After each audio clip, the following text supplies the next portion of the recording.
আসসালামু আলাইকুম রহমতুল্লাহ বারাকাতু। বিসমিল্লাহির রহমানির রহিম।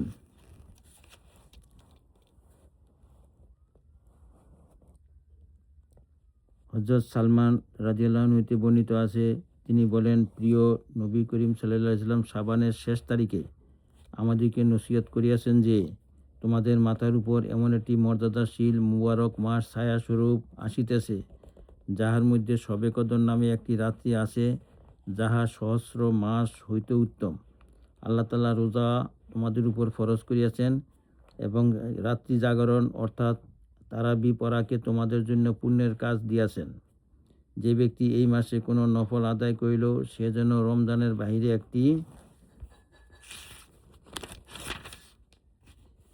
বাহিরে একটি ফরজ আদায় করিল। আর যে এই মাসে একটি ফরজ আদায় করিল, সে যেন অন্য মাসে 70টি ফরজ আদায় করিল। হুজুর সাল্লাল্লাহু আলাইহি ওয়াসাল্লাম আরও বলেন, ইহা সবরের মাস এবং সবরের পরিবর্তে আল্লাহ পাক ব্যস্ত রাখিয়াছেন। ইহা মানুষের সহিত সহানুভূতি করিবার মাস। এই মাসে মোমেন লোকদের রিজিক বাড়াইয়া দেওয়া হয়। যে ব্যক্তি কোনো রোজাদারকে ইফতার করাইবে, সে ব্যক্তির জন্য উহা গুনাহ মাফের ও দোজখের অগ্নি হইতে নাজাতের কারণ হইয়া যাইবে এবং উক্ত রোজাদারের সওয়াবের সমতুল্য সওয়াব সে ব্যক্তি লাভ করিবে, অথচ সেই রোজাদারের সওয়াব বিন্দুমাত্র কম হইবে না। সাহাবারা জিজ্ঞাসা করিলেন, হে আল্লাহর নবী সাল্লাল্লাহু আলাইহি সাল্লাম, আমাদের মধ্যে অনেকেরই এই সামর্থ্য নাই যে সে অপরকে ইফতার করাইবে, অর্থাৎ পেট ভর্তি করিয়া খাওয়াইবে। হুজুর সাল্লাল্লাহু আলাইহি ওয়াসাল্লাম বলেন, পেট ভর্তি করিয়া খাওয়ানো জরুরি নয়। যে ব্যক্তি কাহাকেও একটি খেজুর দ্বারা ইফতার করাইবে, আল্লাহ পাক তাহাকেও উক্ত সওয়াব প্রদান করিবেন। হুজুর সাল্লাল্লাহু আলাইহি ওয়াসাল্লাম আরও বলেন, ইহা এমন একটি মাস যাহার প্রথম দিকে আল্লাহর রহমত অবতীর্ণ হয়, দ্বিতীয়াংশে মাগফিরাত ও তৃতীয়াংশে দোজখ হইতে মুক্তি দেওয়া হয়। যে ব্যক্তি উক্ত মাসে আপন গোলাম ও মজদুর হইতে কাজের বোঝা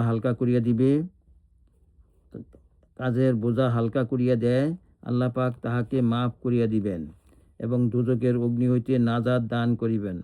হুজুর সাল্লাল্লাহু আলাইহি ওয়াসাল্লাম আরও বলেন, 4 কাজ রমজান মাসে বেশি করিয়া করিবে। 2 কাজ আল্লাহর সন্তুষ্টির জন্য এবং 2 কাজ যাহা না করিয়া তোমাদের উপায় নাই।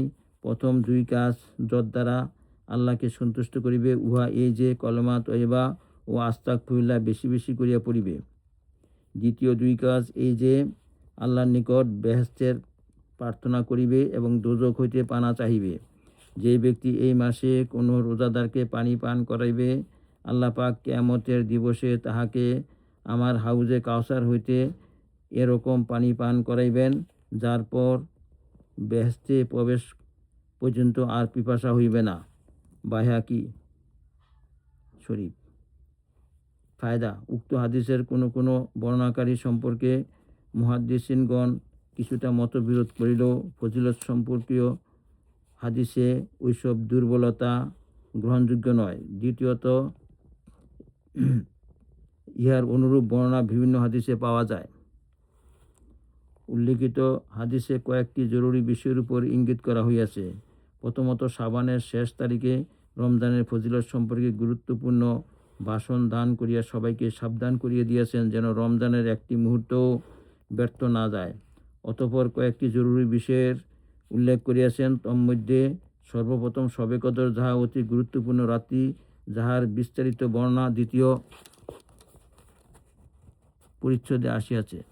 অতঃপর হুজুর সাল্লাল্লাহু আলাইহি ওয়াসাল্লাম বলেন, আল্লাহ পাক রমজানের রোজা ফরজ করিয়াছেন এবং উহার রাত্রি জাগরণ অর্থাৎ তারাবি নামাজকে সুন্নত করিয়াছেন। ইহা দ্বারা প্রমাণিত হয় যে তারাবি আল্লাহ তাআলার তরফ হইতে আসিয়াছে।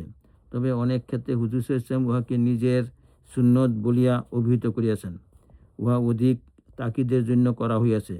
এ কারণেই একমাত্র রাফিজি সম্প্রদায় ব্যতীত সকল মুসলমানের নিকট উহা অপরিহার্য সুন্নত। বোরহান গ্রন্থে এই বিবরণ লিখিত হইয়াছে। আল্লাহ আমাদেরকে রমজান শরীফে রোজা রাখার তৌফিক দান করুন।